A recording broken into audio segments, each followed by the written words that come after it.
Y'all ugly and don't nobody like your selfies. I'm just joking, guys. I'm just playing. King Sway here. Happy holidays. I want to say that. I did an episode for Christmas, and obviously doing an episode now. Happy holidays. Happy New Year. I will see you guys in the next one. At the end. No, I'm joking. I'm back with another RPG horror story for you. This one is about how unwanted. I actually read this one this time. I didn't just, what I normally do is I pick a story and then I read it as I'm editing it into the video. It's about an unwanted romance, which I can't say anything about. I've had those in my own campaigns. If you've watched, I keep referencing my gaming channel, Fanfiction Gaming, where my kids and we played our tabletop games and things like that. We don't have romance. Well, I mean, there's the loving relationship between my one character and his adopted daughter, but not actual romance as in let's get it on, let's make a baby. But this one is called The Player Tried to Force a Romance Between Our PCs. And here we go with this story. Oh yeah. I was playing a game set in modern setting with magic and stuff. Yeah, I know I said stuff, but you see the word up there. I'm trying to not curse as much. Give me some breaks. My character was a low-level mobster who was using the occult to give him an edge so he could kill the corrupt mayor. The whole party's goal, they said they used the wrong parties, for various reasons. He was a drunk whose whole thing was being bitter because he was in love with the mayor's mistress, who was actually a vampire, but he doesn't know. He was uncultured, prone to anger, and he had a weird moral compass and old world values. He was based off Tony Soprano. I've never actually watched a single episode of The Sopranos, but I can kind of get what OP is getting at. I get it. There was a player who was an ex-nun who got kicked out for speaking out against some of the patriarchal ideas within the church. She abhorred violence and vices. Okay, weird. Anyway, as you can see, our characters have nothing in common. When I joined this game at a game shop, the DM told me that romance would be on the table, but it wouldn't be a big part of it. So I took him to mean that this was optional.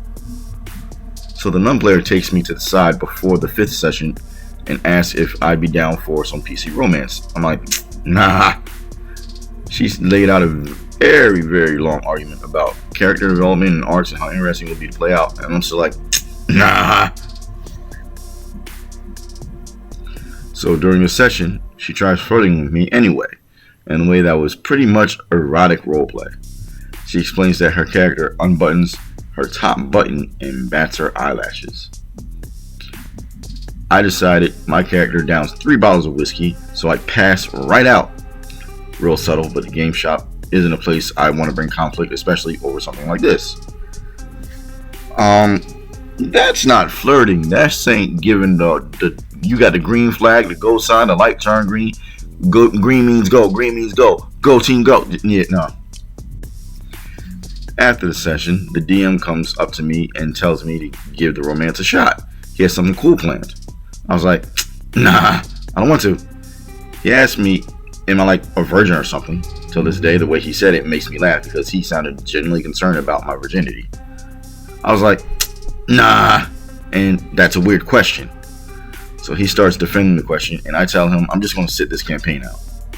I've gotten texts from every player asking if I'm still trying to play, and an old girl sent me character art of our 2 characters. I'm not too experienced with tabletop role-playing games, but this was bizarre. And it's an embarrassing interaction, the most embarrassing I ever had.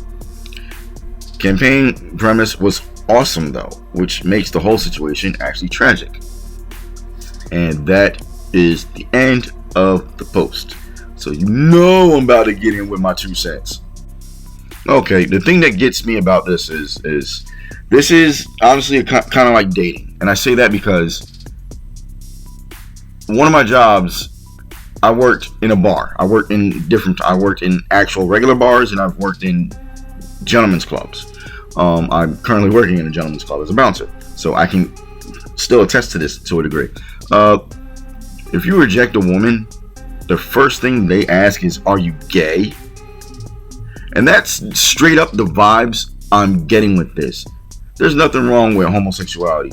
If you actually go back in one of my videos, I tell you flat out, I have a bisexual daughter who came out to me, and I was enraged when someone said something about it, because not to me, but OP had not come out to her family yet, if I remember correctly, and then wanted to, but then her family was, for lack of a better term, phobic. I'm going to use phobic.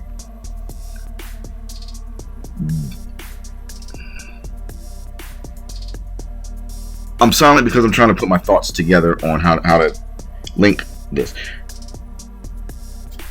Okay, old girl got denied, and like the DM comes up and was like, "Yo, give it a shot, give it a shot," and she did this whole thing about you should really do it, you should want to do it, character development and all that good stuff right there, and then went towards advancing after OP said no. This is one of those double.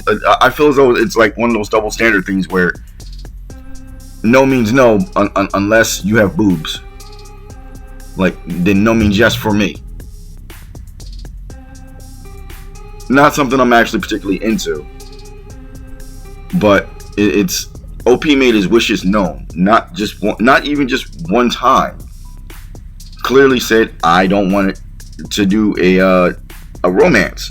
So don't try to force a romance. I generally don't understand that. Like, he said no. I mean, maybe down the line they could have changed their minds about it, but in the beginning, right in the beginning, it was like, no, I'm not here for romance. I'm here for the story. And even said, like, the premise of the campaign was pretty cool, and they're sad that they missed out on that. And I'm big on story. I mean, I'm big on combat too, but I'm big on story.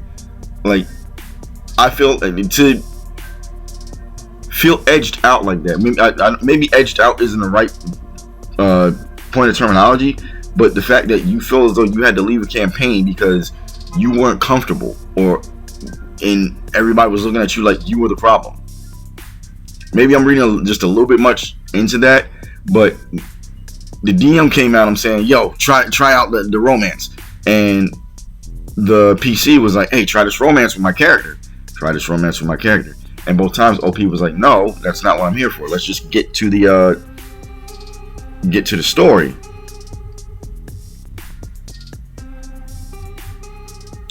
Kind of reminds me of the story I wrote. The story that I did. I narrated, where OP was a lesbian, but they had a ranger who was trying to date OP in real life. And what happened was, when they found out OP was a lesbian, they killed everybody in the party. It was like, I was only nice because I wanted to date with OP. Slight vibes like that. I don't know if you guys, for the guys that have been rocking with me for a long time, I don't know if you guys remember that story, but this slightly gives me vibes like that. Like, just no. If you can't figure it out, I'm not happy about that. I'm not. Don't get me wrong. I am for romance. I'm for romance. A friend of mine and I, way back when, we were both, well, obviously I'm a guy, but he was a guy. He played a woman. He played a female drow named Navika. I played a human fighter who got turned into a vampire. But after I got turned into a vampire, I attempted to pursue, well, the character attempted to pursue a romantic relationship with his drow. I asked him about it, and he was like, I'm not opposed to it, but that's something you're gonna have to work for in character, because my character is very antisocial. I said, I get that. Was good with it, and we worked towards that. But this is something where it was not reciprocated. But hey, I can't even say it is what it is. But that's my notes on I said my notes. I'm just all discombobulated. That's my thoughts on the matter. That's my reaction to it. Hopefully you like the story. If you're new to the channel and you like the story, think about liking and subscribing. Hit that notification button and the bell. If you're not new to the channel and you haven't done so already, like and subscribe. Hit that notification button and the bell. This lets me know you guys are really enjoying my content, and on top of letting me know you enjoying my content, and yeah, I'm really trying to clean my language up. I'm trying to clean my language up. That's why I wasn't really cursing in this one, as opposed to the other ones where I curse like a sailor. It lets YouTube know that you guys are liking my content, and it puts it out there to other people. And I've actually had more than one person that has joined this channel let me know that they just happened across me that way. So the HBO special, Help a Brother Out special, please like, subscribe, hit the notification button, the bell. But as I said, happy holidays. In the meantime, in between time, always with the peace signs. I'm King Sway, and I will see you guys in the next one.